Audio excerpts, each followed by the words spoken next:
الحمد لله رب العالمين والصلاة والسلام على أشرف الأنبياء والمرسلين أبي القاسم محمد اللهم صل على الصلاة والسلام على أهل بيته الطيبين الطاهرين المعصومين المظلومين المنتجبين المنتخبين. أما بعد فقد قال الله تعالى وتبارك في كتابه المحكم وخطابه المتقن وقوله أحسن.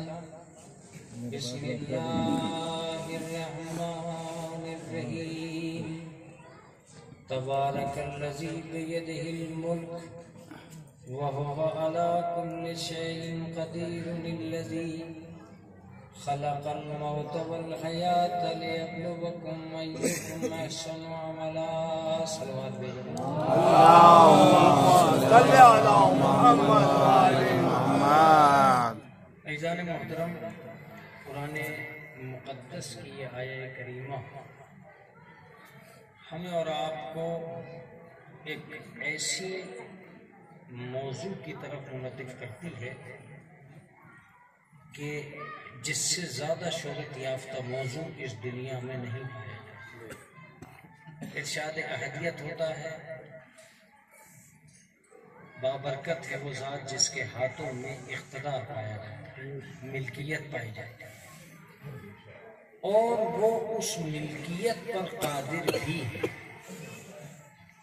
وہ وہی پروردگار ہے جس نے موت کو بھی پیدا کیا اور حیات کو بھی پیدا کیا، لِيَبْلُوَكُمْ أَيُّكُمْ أَحْسَنُ عَمَلًا، تاکہ یہ آزما سکے کہ تم میں سے بہترین عمل کرنے والا کون ہے. یہ قرآن مجید کی آیت ہے اور 29ویں پارے میں تبارک الذی بیدہ الملک اس آیت کی ابتدا ہوتا ہے. سوال یہ پیدا ہوتا ہے کہ اکثر و بیشتر ہم اور آپ کسی نہ کسی اصال ثواب کی مجلس میں موجود ہوتے ہیں اور اکثر یہی موضوع نکل کے سامنے آتا ہے کہ یہ موت ہے وہ حیات ہے. میں تو یہ سمجھتا ہوں کہ ان دو موضوعات کے علاوہ انسان کے سامنے شاید ہی کوئی ایسی موضوع کی بات ہو جو اس سے زیادہ آتی ہے. کبھی آپ زندگی سے آشنا ہوتے ہیں اور کبھی موت کو اپنی آنکھوں سے دیکھتے ہیں. کہیں آپ زندگی کے ثبوت فراہم کر رہے ہوتے ہیں اور کہیں موت کے دلائل فراہم کر رہے ہوتے ہیں. کہیں زندگی سے قافلہ گزرتا ہے اور کبھی موت سے قافلہ گزرتا ہے. میں اس کے لیے آپ کو بہت دور نہیں لے جاؤں گا، بہت قریب رہ کر یہ عرض ضرور کروں گا کہ جب کبھی آپ بستی میں ہوتے ہیں تو زندگی اپنے پورے یقین کے ساتھ آپ کے ذہن و دل و دماغ میں اتر جاتی ہے، لیکن جب بستیاں چھوڑ کر قبرستان پہنچتے ہیں تو موت اپنے پورے یقین کے ساتھ آپ کے سامنے ثبوت بن کے آ جاتی ہے. بستی میں اٹھتے ہوئے مکان زندگی کا ثبوت بن جاتے ہیں اور ویرانوں میں بنتی ہوئی قبریں موت کی دلیل بن جاتی ہیں. کلکاریاں لیتا ہوا بچہ جب آغوش میں آتا ہے تو زندگی ناز کرتی ہے، لیکن آنسوؤں سے بھری ہوئی آنکھوں کے کاندھوں پر جب میت آتی ہے تو موت دلیل بن جاتی ہے. اس کا صریحی مطلب یہ ہوا کہ کہیں موت ہے اور کہیں زندگی ہے. جب کبھی اذان و اقامت کے ساتھ نماز ہوتی ہے تو زندگی ثبوت بن جاتی ہے، اور جب بغیر اذان و اقامت کے نماز ہوتی ہے تو موت دلیل بن جاتی ہے. لوگ کہتے ہیں کہ اس کا مرنا اچھا ہے، اور کچھ لوگ ایسے مر جاتے ہیں کہ لوگ کہتے رہ جاتے ہیں کہ ابھی اور جیتے رہتے تو اچھا تھا. صلوات پڑھ دے محمد والا اللہم صلی علی محمد و آل محمد. کچھ لوگ ایسے مر جاتے ہیں کہ لوگ کہتے رہتے ہیں کہ بھئی ابھی اور جیتے رہتے تو اچھا تھا. اس کا مطلب یہ کہ نہ ہر آدمی کو مرنا آتا ہے نہ ہر آدمی کو جینا آتا ہے. متوجہ رہیے گا، اگر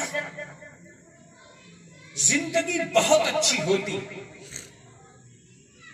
موت بہت بری ہوتی، تو خالق کائنات انسانیت کے قبیلے کے لیے لفظ موت کو وجود نہ دیتے. کل نفس ذائقۃ الموت، ہر نفس کو موت کا ذائقہ چکھنا ہے. جب بری ہے تو ہر آدمی تک کیوں پہنچا رہا ہے؟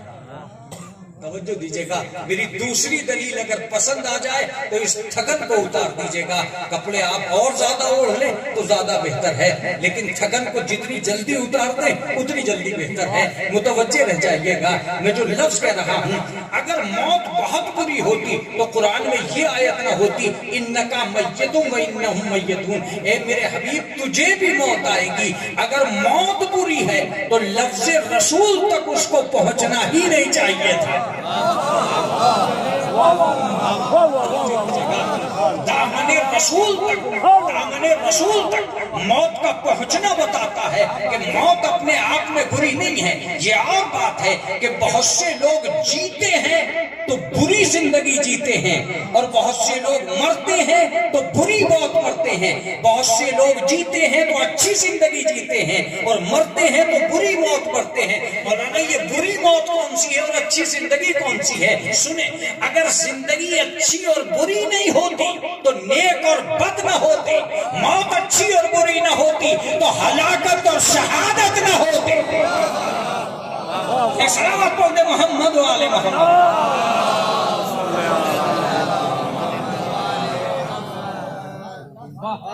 لفظ ہلاکت بری موت، لفظ شہادت اچھی موت، لفظ نیک اچھی زندگی، لفظ بد.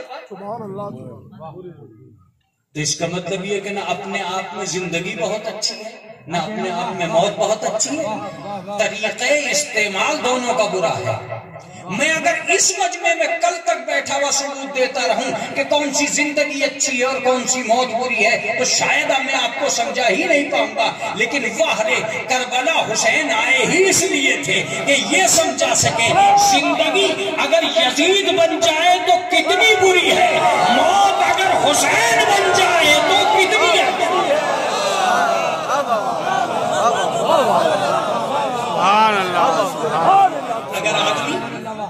اگر آدمی یزید کی طرح جی رہا ہے کتنا، اور اگر آدمی حسین کی طرح مر رہا ہے. کربلا اس لیے بھی انوکھی ہے کہ دنیا کے ہر آدمی کو میں نے زندگی کی طرف بڑھتے ہوئے دیکھا ہے، صرف کربلا والوں کو موت کی طرف بڑھتے ہوئے دیکھا. میں شاید آپ تک پہنچ ہی نہیں رہا ہوں، کربلا اس لیے بھی اہم ہے. میں نے سب کو زندگی کی طرف بڑھتے ہوئے دیکھا ہے. کربلا میں لوگ موت کی طرف بڑھ رہے تھے. کوئی نہیں تھا جو یہ کہتا ہو کہ میں مقتل کی طرف نہ جاؤں. ایک لفظ کہنے جا رہا ہوں، اگر کربلا آپ نے سنی ہے، کربلا کا خاصہ یہ ہے کہ مقتل سے کوئی اپنے پیروں سے خیمے کی طرف نہیں آیا، جبکہ خیمے سے سب اپنے پیروں سے مقتل کی طرف گئے. میں تم سے کہتا ہوں کہ تم تھک چکے، بہت دیر تک تم فضائل سنتے رہے. اب تمہارے اندر اتنی سکت نہیں بچی تھی کہ تم کہیں سے کہیں تک یہ کوشش کرتے کہ تم اب اتنی ہمت کرو کہ ہم ڈٹ کے پرسہ دے سکیں، ڈٹ کے رو سکیں، ڈٹ کے گریہ کر سکیں. لیکن عزیزو، اتنی دیر بیٹھنے میں اگر تم تھک گئے تو اب ایک جملے پہ جتنا چاہے رونا. جناب زینب کو خالی یزید کے دروازے میں داخل ہونے کے لیے 12 گھنٹے کھڑا کیا. سوچ لو تھوڑی سی دیر کے لیے، پھر میں اپنے مسائل آگے بڑھاؤں. جناب زینب کھڑی رہی. زینب نے پوچھا کہ میں یزید کے دربار میں نہیں جاؤں گی. جناب سید سجاد نے کہا پھوپھی اماں ذرا بابا حسین کے چہرے کی طرف دیکھیں. اب جو امام حسین کے چہرے پر دیکھا تو امام حسین کی آنکھوں سے آنسو جاری تھے. بھیا رونے کا سبب کیا ہے؟ کہا بہن اگر تم دربار میں نہیں گئی میری محنت رائے گاں ہو جائے گی. اسے باب الساعات بولا جاتا ہے. آپ جانتے ہیں عزیزوں کبھی ایسا نہیں ہوا ہوگا کہ کبھی کسی کے یہاں موت ہوئی ہو. اور میں اس لفظ کو زور اس لیے دیتا ہوں کہ کربلا کو ان لفظوں کے ذریعے ہی سمجھا جا سکتا ہے. لفظوں کے ذریعے ہی سمجھا جا سکتا ہے. کبھی آپ نے یہ دیکھا ہے اور کبھی آپ نے یہ سمجھا اور جانا اور پہچانا ہے کہ کوئی بھی آدمی تمہارے گھر آیا ہو اور اس نے تم سے یہ کہا ہو کہ مجھے پرسہ دو اس لیے کہ میرے گھر میں فلاں کا انتقال ہو. کبھی ایسا نہیں ہوا. تم کسی کے گھر نہیں گئے. جتنے لوگ پرسے کے لیے آئے تمہارے گھر آئے. اگر ایسا ہے تو جناب زینب فرماتی ہے سید سجاد اگر کوئی ہمیں پرسہ دینے نہیں آتا تو چلو بیٹا ہم لوگوں کے گھر جا کر یہ کہتے ہیں کہ ہمیں پرسہ دو ہمارا گھر اجڑ گیا. جناب زینب نے جناب سید سجاد کا ہاتھ پکڑا. اے لوگوں ہمیں پرسہ دو اس لیے کہ ہمارا گھر اجڑ گیا.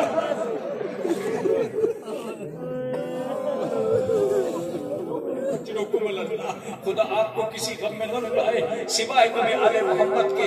اگر یہی بات ہے تو مجھ سے چند لفظیں سنیے اور بات کو تمام کرتا ہوں. روایت یہ بتاتی ہے کہ ایک دن جناب زینب نے جناب سید سجاد سے ایک کٹھن لفظ پوچھا. بہت مشکل لفظ. کیا کٹھن لفظ؟ بیٹا سید سجاد ہمارے گھروں میں سے سب کے اندر سب سے زیادہ کس گھر میں غم آیا ہے؟ سب سے زیادہ غمگین کون؟ جناب سید سجاد نے گردن جھکا کے کہا ام البنین کے گھر میں. عزیزوں میں آپ کے ان آنسوؤں پر فدا. خدا آپ کو ان آنسوؤں کو سلامت رکھے. میری مائیں بہنیں سن رہی ہیں اس لیے میں چاہتا ہوں کہ چند لمحہ آپ کو روک دوں. جناب زینب نے فرمایا بیٹا کیوں کہہ رہے ہو؟ کربلا کبھی ایسے بھی سنا کرو. آواز دی پھوپھی اماں ام البنین کے 4 بیٹے تھے. چاروں قربان ہو گئے. 4 بیٹے چاروں قربان ہو گئے. پھر فرماتے کہ پھوپھی اماں 4 پوتے تھے. چاروں قربان ہو گئے.